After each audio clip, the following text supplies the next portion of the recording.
Hi there, patient viewers. I had to jaunt off to Sydney for a few days and I thought I'd left you stocked up and it didn't work. Ooh, I'm very sorry. But I'm back, and as fate would have it, I was with psychic Dave Johnson when we heard the news this morning about Manafort going to jail. So we were ecstatic and shared coffees over that moment. So that's Manafort for now. And of course he'll flip. Why isn't there any discussion on this? Cohen's having issues. He's having legal staffing problems, you could say. It's not often that lawyers walk away from clients. So you have to be amazed at the rate this is happening. Trump's own lawyers, followed by Cohen's lawyers. Is this because they're worried they won't get paid? This is one of the funny things about all these guys. They appear to be wealthy, but they've been running their lives on debt. And when push comes to shove, they haven't got any fucking money. They're really short of money. And suddenly their friends don't want to know them. So the lawyers have either left because he lied to them. He said, oh, this is just a bit of stuff that's going on, when it turns out to be major international drama, and or they didn't see how he could pay them. This is going to go on and cost immense sums of money. So I guess we're all taking a perverse delight in their discomfort. Trump, of course, has gone on some other demented offensive, regarding the rest of the world and what a splendid leader he is. And will you all please sit up straight when he's talking? He wants everyone to be like North Korea and sit up straight when their leader addresses them. So you've got to love that in an American president, right? So apart from all of that, what's happening? Well, I just wanted to take a look, this is a request, at Mitch McConnell, because he is one of the dullest men ever to draw oxygen into his body, but he still has an important role to play. And what's he up to, Mitch McConnell? And I love all your comments. Please keep the comments rolling. And Citadel of the Winds, who is another Australian, oi, oi, oi, Citadel, bless, described the Republican Party as ambulant fossils who don't know they're dead. I thought it was a very good description, so thank you for that, Citadel. So I'm going to leap in now, having rabbited on for 3 minutes or something, onto Mitch McConnell. And we might get another reading in after him, because as I said, he's so boring I might not be able to bear to stay with him for more than 5 minutes. So Mitch McConnell, the mighty Mitch, is he an ambulant fossil? He looks like an ambulant fossil, but is he an ambulant fossil? Or is there a spine in there? Is there a conscience in there somewhere about what the Republican Party used to be or not? Ooh, the sun fell out. Interesting. Mitch McConnell. Where does he sit in this scenario and into the short-term future? So his first card is the sun. I'm going to do a past, present, future for Mitch. So let's look at that.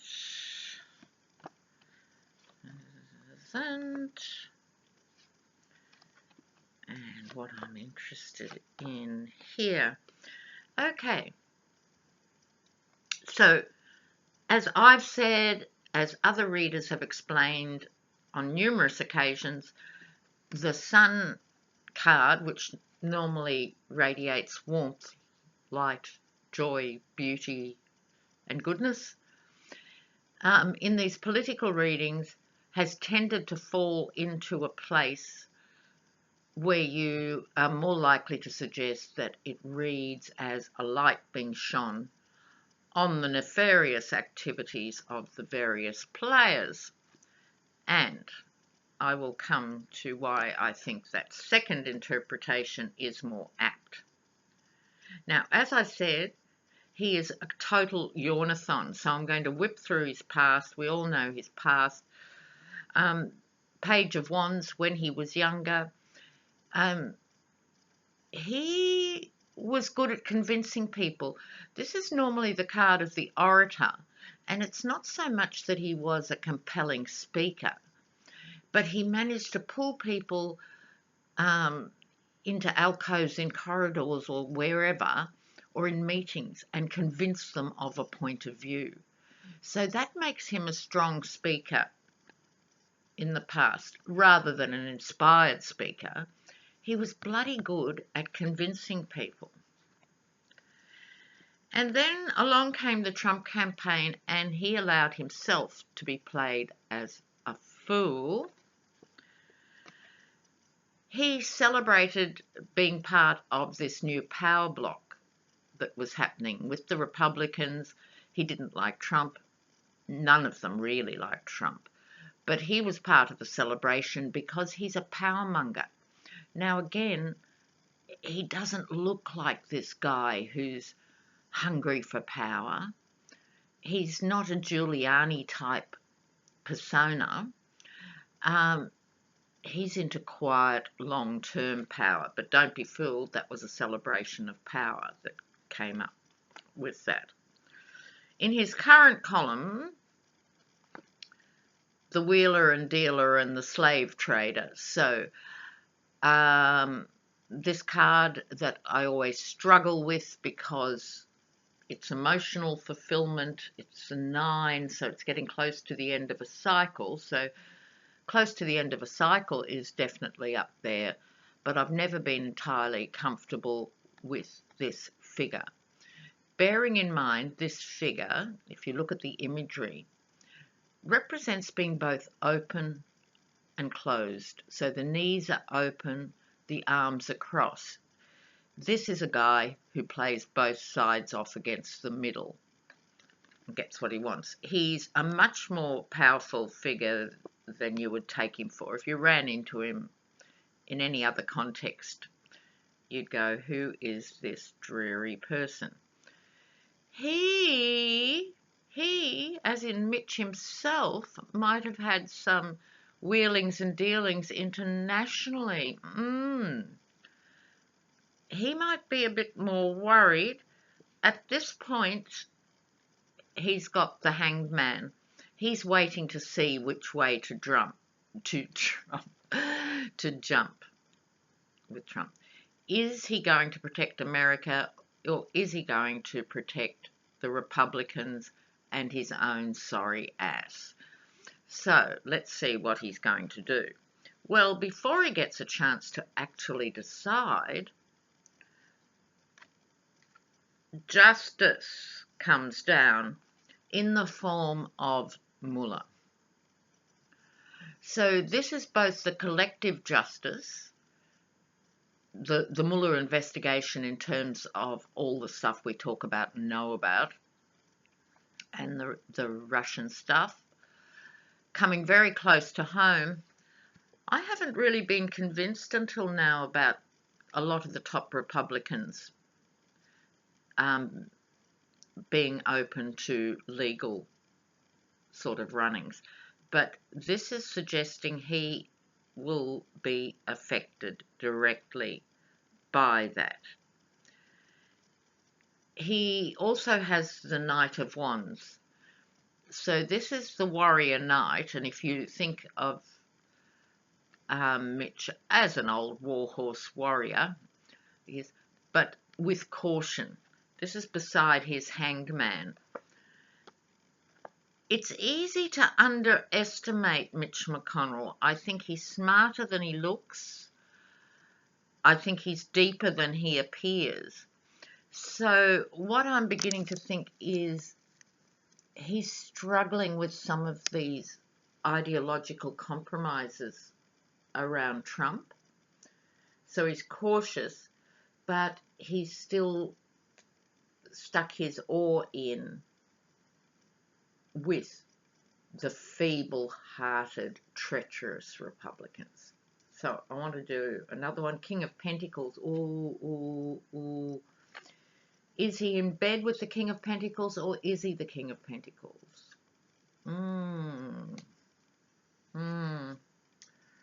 Holding on to money.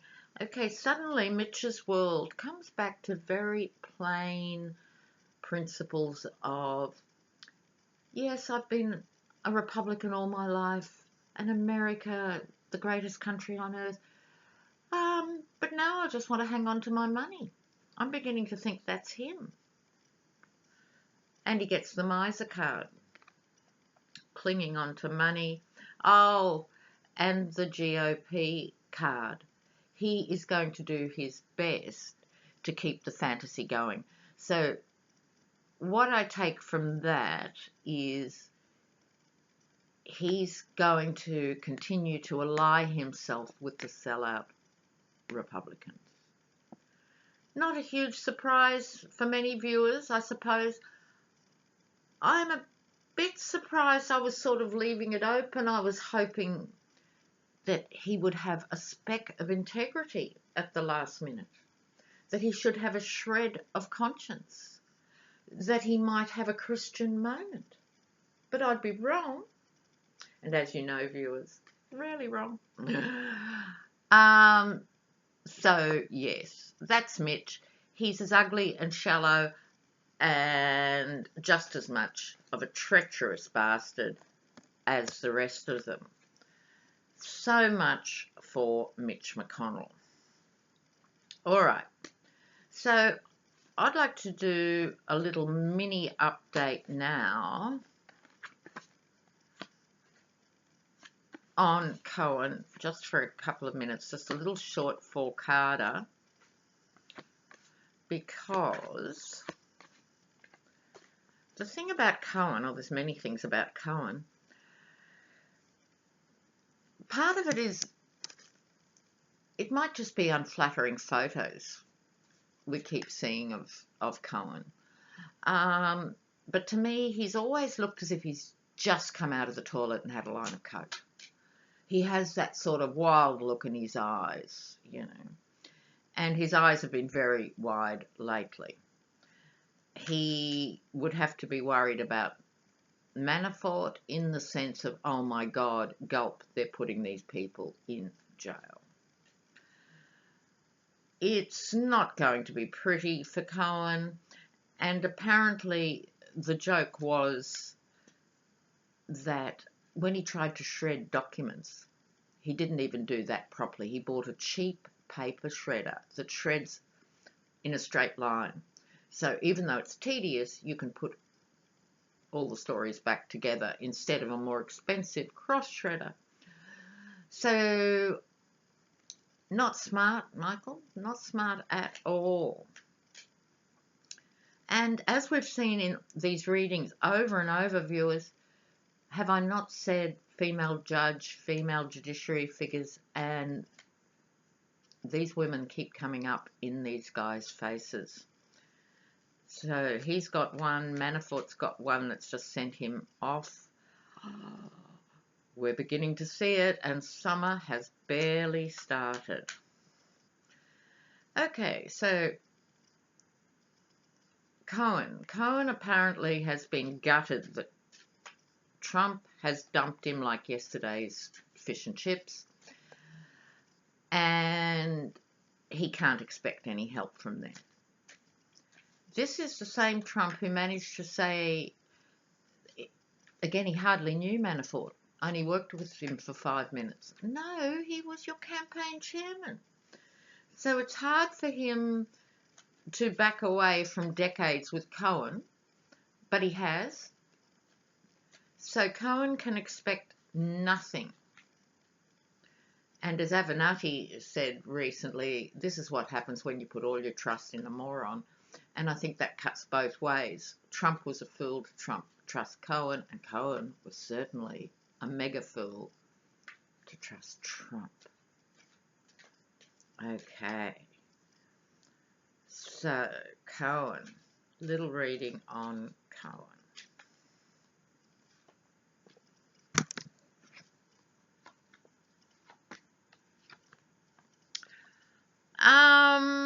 Yes, well, he's beside himself. Emotionally, he's a mess. He's got the Ace of Cups, which in the context of over-emotion is this spilling out of emotion. I think he's crying a lot. So I actually see this as tears. I see him literally crying. I think he's been a spoilt boy with a coke habit that allowed him to feel like Captain Invincible. He was bossy, he was ruthless, but at the end of the day, he was always a soft guy. I don't mean soft meaning kind, I mean soft, just soft. No gravitas, or as Polynesians would say, no mana. So there are many words throughout the world just meaning no personal fortitude or courage. He's weeping in this. He's absolutely crying like a 5-year-old who wasn't asked to the birthday party. He was the Page of Pentacles. Ideas, turning ideas into money, wasn't short of ideas. He was the consummate rip-off merchant. Got away with a lot, not everything. And he has lived a life of delusion, chasing wealth, thinking it had meaning. I think one thing we're all learning, viewers, through this, and I know you're very informed people who also have a broad spiritual understanding, and there's a naivety to all these people. One, that they think they can get away with everything. And the second is, if I make money, I'll be happy. If I make more money, I'll be happier. No, it doesn't work like that. And that's coming home to roost. Okay, he too gets the Knight of Wands as his next card. Proceeding with caution. I don't think that's caution because he wants to steer it with caution. I think he's terrified. I think he's paralyzed, right? And I think he is extremely vulnerable. They were saying that Manafort is on suicide watch. That is probably a good idea, but really... Now, the other sad thing that happened, viewers, Anthony Bourdain. It's too early for me to read on Anthony, so I'm going to leave you today. I'll be back soon. I've missed you. Bye. Bye-bye.